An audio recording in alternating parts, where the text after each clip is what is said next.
হ্যাঁ যা কন যদি টক মিষ্টি আম খাইতে হয় হেলে আমাকে বরিশালে আইতে হবে। এই বরিশালের মতো টক মিষ্টি আম এত স্বাদ হ্যাঁ কোনো ডিস্ট্রিক্টে নাই। যদি আমি টক মিষ্টি আম খাইতে হয় হেলে আমাকে বরিশালে আইতে হবে। এই বরিশালের মতো এত টক মিষ্টি আম আর এত স্বাদ কোথাও নাই। আর রাজশাহী আছে, অন্য অন্য ডিস্ট্রিক্টে বহুত আম আছে, কিন্তু এই আম হইলে এক গাইয়া মিষ্টি আর মিষ্টি নাইলে অন্য স্বাদ হইবে, কিন্তু বরিশালের মতো এত টক মিষ্টি আর সুস্বাদু এরম আম আর কোনো ডিস্ট্রিক্টে পাইবেন না, শুধু বরিশালেই পাইবেন।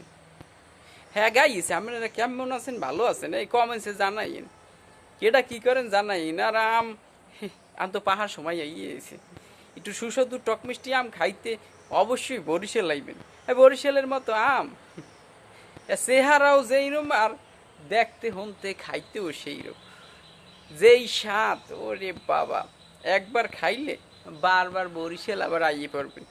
কি সুন্দর ঝুলিয়ে রয়েছে টস টস করে রে আম, কতেকটা সবুজ কতেকটা হয়ে গেছে লাল, আবার কোনো কোনো আমের ধরন হলুদও আছে। ঠিক আছে গাইজ, সবাই ভালো থাকবেন, সুস্থ থাকবেন, আল্লাহ হাফেজ।